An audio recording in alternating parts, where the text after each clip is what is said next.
This is another short video, and in this video we're going to talk about the factories and sensors using the automation sensors that will make your production more meaningful and less wasteful. And I've got things paused right now so that there's not a lot of distractions.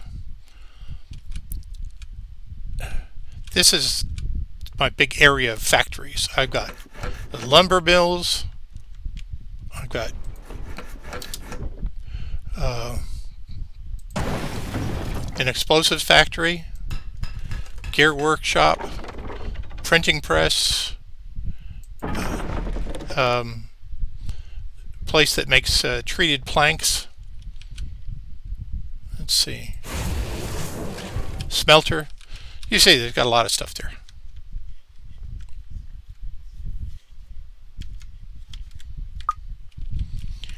And these are controlled by a group of sensors I have, and I like to group sensors in one area so I can find it, because unfortunately there's no overlay that you can do a search. That would be really cool, but they haven't implemented that. Maybe they'll implement it sometime. And you can tell by the symbol on it what's the symbol telling you what that sensor. This is a sensor, and it can be sent at percentage. And this is a district center. That's important to know. This is about the home district's plank quantity, because you can see that's the name. You can either have percentage of all the possible storage spaces, or you can just have quantity. I have quantity. This says I'm looking at plank quantity, and the measurement currently is 200, and when it goes below 200, turn this sensor on. Now, this says plank quantity, and when that's important, we'll go down to a place that actually, a lumber mill that makes planks. And this is this box is the sensor, the automation sensor, that it's linked to that sensor that shows plank quality. And you just do that on every place that you have planks being made, and it will say, hey, I got too many being made. Now, another thing that you need to look at the top here, see it says home district, and it says 200, and that's what we've read. But if I go to, if I go to global view, it says I have 530. Well, that's because I have a bunch of them in different places, in the different little colony outpost districts that I have. Oops, we got taken away from our main view here. This measures only the like the planks, the item quantity in the home district.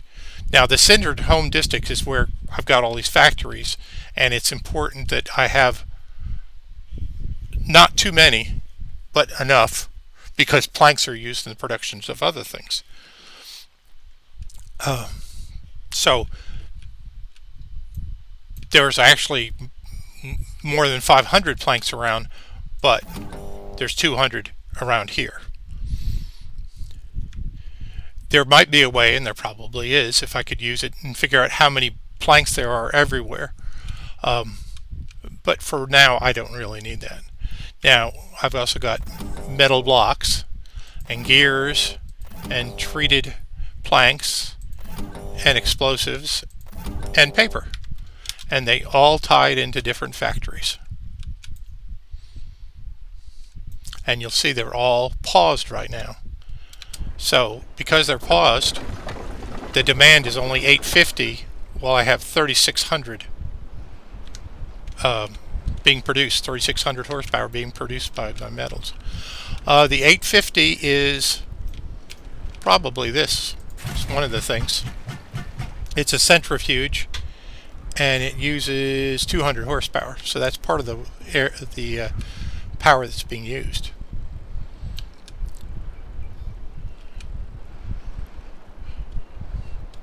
So while we're talking about sensors and control of production, we can also see how the water works. Water wheels provide power. All these water wheels in this area are all connected together. These are connected to that set of buildings, and all the buildings send power to each other when they're next to each other. And these water wheels send power up to the observatory, which uses 200 horsepower. And here's a long power shaft, you can see it. And it's connected to these wheels, who also part of it, I have to maneuver around it, is actually in a tunnel. Oh, I take it back. This is not the one. Yeah, that's the one that's in the tunnel. Nope. Take it back. It's just in a gulf. A gully behind that there. Anyway.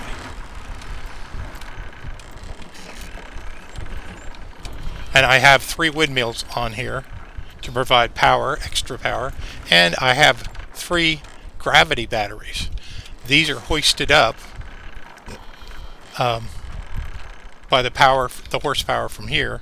And of course at night all the factories are closed anyway, and so they would be closed, not using any power.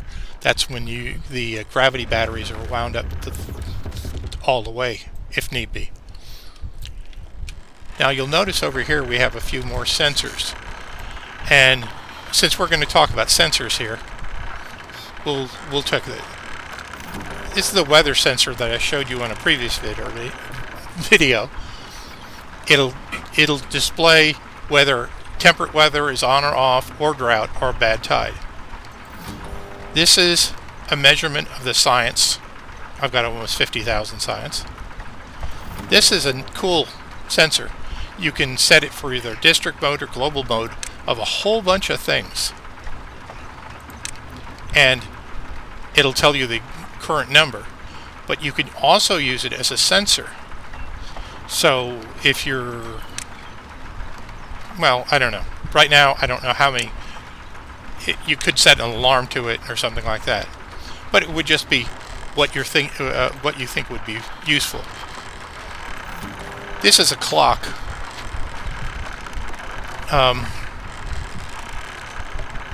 And you can set it to working hours, non-working hours. So we're in working hours right now, so the light's on. Non-working hours is off. And in time range, you can set it to go on or off in a certain time range during the day. That's pretty cool too. I haven't figured out a way to use it, but I'm sure it will be. And this just makes noise. I don't know what it does. There's actually not a button that says test. Oh, and this is extract quality. This machine is making extract. It's a centrifuge using bad water. This will monitor how much there is, and if it's less than that, the light will go on, and that means this is being provided doing it. But of course there's nobody there. It's at night, so there's nobody there to work it. There are a bunch of other sensors, and we'll go through that right now. This is a sensor. This is what I call a little pond, and it's connected to a floodgate, which is going up and down because there's some waves going in and out, firing up the sensor, firing it off, firing it on. It doesn't ever get tired, so it's okay. This is a depth sensor out there in the main channel, and you can see the little blue square when I turn it on, and that's the threshold. Now, see this usages? This says nobody's actually using this sensor for anything. This one will say one usage because it's being used by that little floodgate, and that's handy. Except I wish it flashes what if you're using it, but if that thing's not within your line of sight, it doesn't help very much. But I've got different ones here.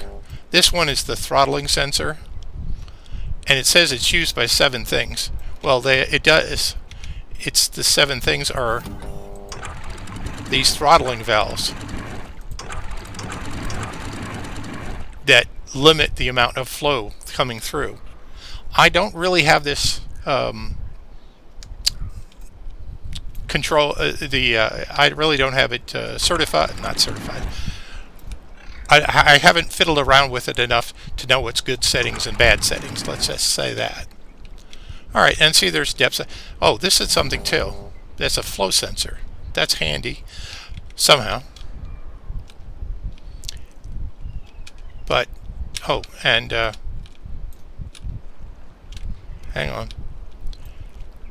This is what I showed in the very first video. These 2 weather sensors.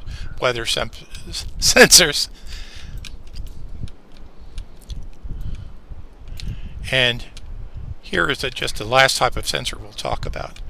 This is a contamination sensor, alpha-fill conceptor. This detects when there's more than 2% of contamination in the water, black water contamination of irregular water. And that will be in my next video. I'll show you how those sensors work and how this community responds to a black tide situation. So that's it for now.